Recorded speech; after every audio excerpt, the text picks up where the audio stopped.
네, 안녕하세요. 연세각티언 치과원장 연재영입니다. 오늘은 라미네이트와 올세라믹 치료에 대해서 설명드리겠습니다.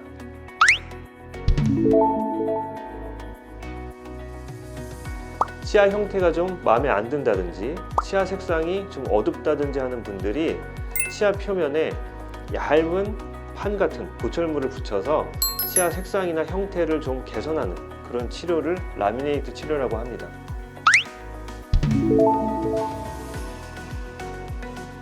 기존의 라미네이트들은 치아 표면을 얇게는 0.2mm, 많으면 0.8에서 1mm까지 삭제를 하고 붙이기 때문에 이제 치료 과정에서 좀 시릴 수가 있고, 치아 깎는 거에 대해서 좀 거부감이 있으신 분들은 치료를 좀 망설이는 경우가 있었습니다.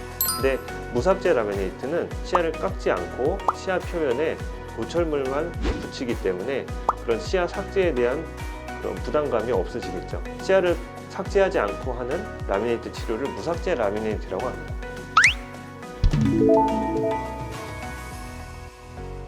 라미네이트의 수명은 대부분의 보철물의 수명이랑 비슷하게 평균적으로 한 10년 정도라고 말씀을 드리고 있습니다.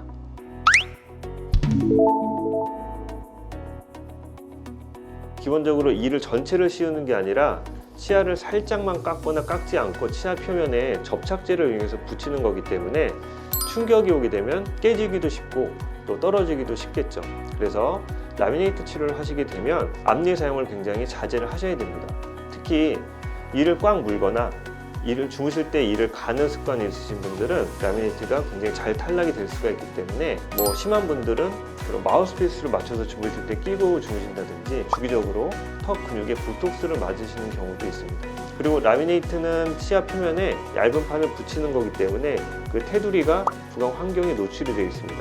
그래서 양치가 잘 안 되고 라미네이트 주변에 충치가 굉장히 잘 생기게 됩니다. 라미네이트 주변에 충치가 생기게 되면 라미네이트를 뜯어내고 충치 치료를 하고 다시 치료를 하셔야 되기 때문에 라미네이트 주변에 그런 음식물 찌꺼기가 생기지 않도록 굉장히 잘 관리를 해주셔야 됩니다. 그리고 라미네이트를 치료를 하고 나면 그 잇몸이랑 라미네이트 보철물과 만나는 그 경계부가 있는데요. 그 경계부가 잇몸을 자극할 수가 있어서 잇몸 질환이 잘 생기는 분들이 계십니다. 이런 경우에는 스케일링을 좀 더 자주 받으신다든지 그쪽 잇몸이 잘 붙는 부위에 양치를 좀 더 꼼꼼히 하셔서 염증 조절을 해주셔야 됩니다.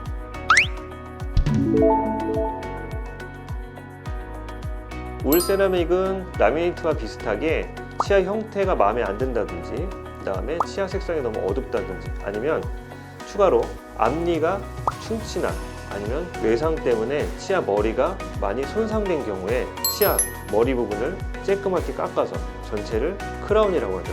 씌우는 방법으로 치료를 하는 것을 올세라믹 치료라고 하고 있습니다.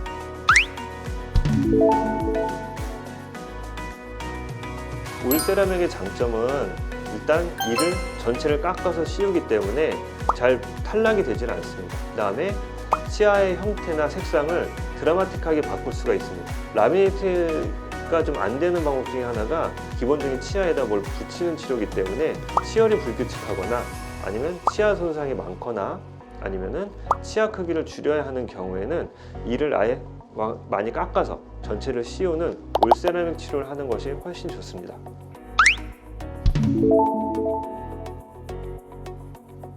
올세라믹 치료를 하게 되면 이를 많이 깎기 때문에 치아 머리랑 뿌리랑 만나는 그 경계 부위가 얇아질 수밖에 없습니다. 그렇게 얇아지게 되면 외부 충격에 약하기 때문에 올세라믹 치료를 받은 치아를 많이 사용하시면 안 됩니다.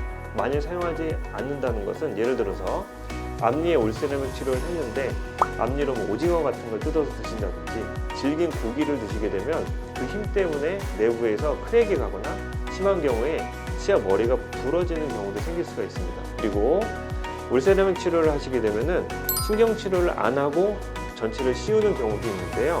이런 경우에 그 주변에 충치가 생기거나 관리가 안 되면 이가 시리고 아프게 되면서 신경 치료를 받으셔야 될 수도 있는데 기존에 했던 치료를 뜯어내고 다시 해야 되기 때문에 치아 주변에 치태 관리나 그 충치 관리도 철저하게 해주셔야 됩니다.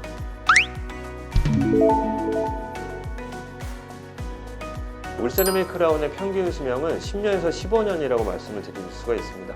그래서 라미네이트보다 올세라믹이 수명이 약간 더 긴데, 그 이유는 라미네이트는 그 보철물의 테두리가 구강 내 환기에 노출이 되기 때문에 관리가 좀 더 어렵고 변색이 좀 더 빨리 오는 편이긴 한데, 올세라믹은 그 테두리가 잇몸 내부로 살짝 들어가기 때문에 변색이 좀 늦게 오고, 그 다음에 탈락이 좀 덜 되고 충치가 좀 덜 생기는 편이라 수명이 약간 더 길다고 할 수가 있습니다. 근데 그런 수명과 상관없이 구강 내 환경이나 다른 치아들의 환경이 변해서 주변 치아와 조화가 맞지가 않는다든지, 아니면은 중간에 탈락이 되거나 망가지게 되면 원하시는 수명만큼 쓰실 수가 없고 조기에 교체를 하는 경우도 많이 있습니다.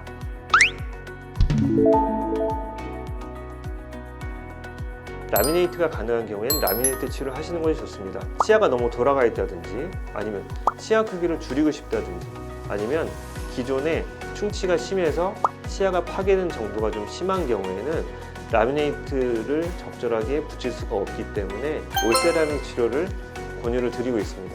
치아들을 전부 라미네이트를 하거나 전부 올세라믹을 하는 게 아니라, 어떤 치아는 라미네이트 치아로 하시고 어떤 치아는 올세라믹을 하고 이렇게 섞어서 하는 경우도 많이 있습니다.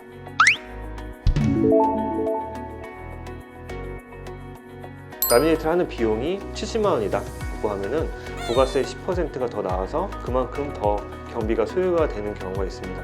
그렇기 때문에 치료 비용을 상담하실 때 그 부가세 부분을 미리 확인하시는 것도 좋고요. 올세라믹은 그 충치가 있어서 치료를 하시는 경우에는 그 소정의 크라운 비용을 내시면 되는데, 그 라미네이트랑 기본 비용은 크게 다르지가 않다고 생각하시면 됩니다. 네, 오늘은 라미네이트와 올세라믹 치료에 대해서 간단히 설명을 드렸는데요. 앞니 형태나 색상이 마음에 들지 않아서 고민하시던 분들은 치과에 가셔서 나에게 맞는 그런 적절한 보철 치료가 어떤 것인지 상담을 받아보시고 좋은 치료를 받으시기를 바라겠습니다. 네, 지금까지 연세 닥터현 치과 원장 연재영이었습니다. 감사합니다.